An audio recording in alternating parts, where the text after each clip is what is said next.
કહેવાય છે ને કે માનવીની ઈચ્છા હોય તો તે પહાડો પર ચડી શકે છે। ત્યારે આજે અમે એક એવા દાદીમાને મળાવીશું કે જેઓ 70 વર્ષના થઈને એથ્લીટ છે।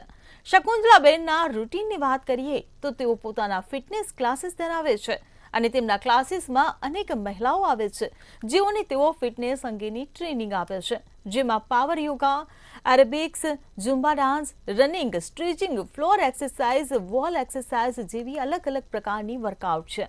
શકુંતલા પંડ્યા એક એથ્લીટની સાથે ઇકોનોમીમાં માસ્ટર ડિગ્રી અને MCAની ડિગ્રી ધરાવે છે।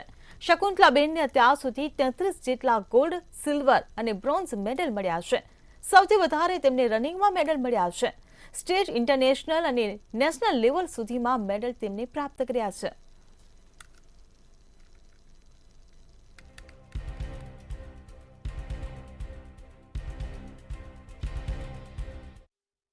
સ્લિમ્સ હેલ્થ ક્લબ જોઈન કર્યું જનવરી 5th જાન્યુઆરી। એટલે એના પછી મને ખબર પડી કે આપણું જે ડિઝીઝ હોય છે ને આપણી બોડીની અંદર વિકસિત બી થાય છે અને નીકળે બી છે।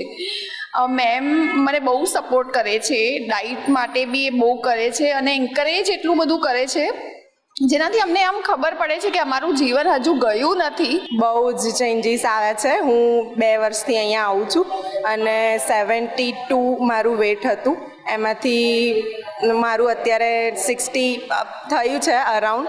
અને મેમને જોઈને આપણને એટલું એમ થાય કે મેમ આટલી એજમાં આટલી એક્સરસાઇઝ કરે છે તો આપણને વધારે કરવામાં એક્સરસાઇઝ ને એમને જોઈને આપણને મતલબ ઉત્સાહ થાય કે આપણે બી કરીએ। પહેલાં તો મેં શરૂઆત હમણાં 1-1.5 વર્ષથી કરી હતી। હું એમ જ એમને મળવા આવી હતી અને પછી આવીને એમને જોયું કે આટલી એજમાં પણ આટલું ડેડિકેશન, આટલું બધું વર્કઆઉટ, બહુ જ ખુશી થાય છે એમને જોઈને અને સાથે કરવાનું પણ મન થાય છે કે આ એજમાં બી આટલું બધું કરી રહ્યા છે।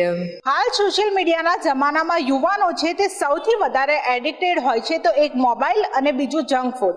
અને જંક ફૂડ ખાઈને જે યુવાનોનું ફિટનેસ હોય છે, હેલ્થ હોય છે, તેના ઉપર સૌથી વધારે અસર થતી હોય છે અને અત્યારે લોકો વધારે મેદસ્વીતાપણાના શિકાર થતા હોય છે। ત્યારે આજે એક એવી મહિલાને આપણે મળવા આવ્યા છીએ કે જેમને 70 વર્ષની આસપાસ તેમની ઉંમર છે, પરંતુ તેમને જોઈને કોઈ કહે નહીં કે તેમની ઉંમર 70 વર્ષ હશે। શકુંતલાબેન સાથે વાત કરીશું। બેન, પહેલા તો તમે એકદમ ફિટ છો, કારણ શું છે?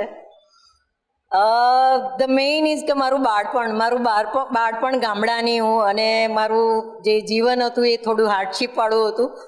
તો શરીર પહેલેથી જ ખેડૂતની દીકરી એટલે કસાયેલું છે અને મારું સ્કૂલિંગ પછી મેરેજ પછી થોડું આપણે દરેક સ્ત્રીને જેમ એક બાળકો અને ઘર કામને બધામાં થોડા બિઝી થઈ જઈએ છીએ। એના પછી મેં એવું નક્કી કર્યું કે મારે જે મારું બાળપણ છે એ મારે ફરી જીવવું છે। એના માટે થઈને મેં મારી જોબ છોડી અને મારું આ જીમ મેં ખરીદ્યું અને ત્યાંથી મેં એક્સરસાઇઝની શરૂઆત કરી, પોતે શીખી અને બીજાઓને શીખવાડ્યું। કઈ કઈ એક્સરસાઇઝ તમે કરો છો? કારણ કે બાળપણમાં તો તમે ફિટ એન્ડ ફાઇન હતા, પણ અત્યારે 70 વર્ષ તમારા થયા એમ છતાં પણ તમે ફિટ છો, એનું કારણ શું છે? કઈ કઈ એક્સરસાઇઝ, તમારું રૂટીન શું છે? અમારા સવારથી મારા ક્લાસીસ જે હોય છે એમાં બધી જ એજના લોકો આવતા હોય છે, એટલે ગ્રેજ્યુઅલી જે લોકો નવા હોય અને જે લોકોને આવડતું હોય એ રીતે બધાનું ગ્રેજ્યુઅલી સ્ટાર્ટિંગ કરાવડાવું છું। હું આટલી સ્ટ્રોંગ હતી એ મને જ ખબર નહોતી, પણ મને ક્યાંકથી ખબર પડી કે આવી ગેમ્સ થતી હોય છે, માસ્ટર્સ ઉંમરના પ્રમાણે બધાની ગેમ્સ થતી હોય છે। તો એમાં મેં પાર્ટિસિપેટ કર્યું ને મને મારી ખુશી સાથે મને ફર્સ્ટ મારી લાઈફનો ગોલ્ડ મેડલ મળ્યો। પછી તો હું એમાં ગઈ તો મેં પહેલાં ડિસ્ટ્રિક્ટ લેવલ, પછી સ્ટેટ લેવલ, નેશનલ લેવલ ને પછી ઇન્ટરનેશનલ લેવલ મેં દરેક જગ્યાએ ગોલ્ડ મેડલ, સિલ્વર મેડલ મેળવ્યા છે અને હજુ એ મારા એવા સ્વપ્નો છે કે મારું વર્લ્ડ રેકોર્ડ બ્રેક કરું।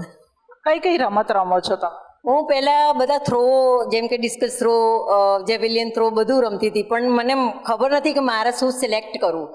પછી મારા દોડમાં મને સૌથી સારું લાગ્યું તો રનિંગ, સ્પ્રિન્ટ રનિંગ, એટલે ફાસ્ટ સેકન્ડ્સમાં તમારે કમ્પ્લીટ કરવાનું હોય ને, સ્પ્રિન્ટ રનિંગ કહેવાય।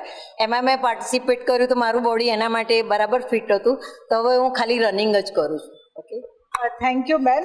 તો આ હતા 70 વર્ષના મહિલા, પરંતુ તેમણે અત્યારના યુવાનો માટે ખૂબ જ પ્રેરણાદાયક છે, કારણ કે અત્યારના યુવાનો છે તે પોતાનું શરીર છે, પોતાનું ફિટનેસ છે તે સાચવતા નથી, જેમને તેમના માટે પ્રેરણાદાયક છે અને તેમાંથી પ્રેરણા લઈને યુવાનોએ પોતાની લાઈફસ્ટાઈલ છે તે ચેન્જ કરવાની જરૂર છે. કેમેરા પર્સન બિપિન અમીન સાથે કિંજલ બોરી, સમંતવ્ય ન્યૂઝ, અમદાવાદ.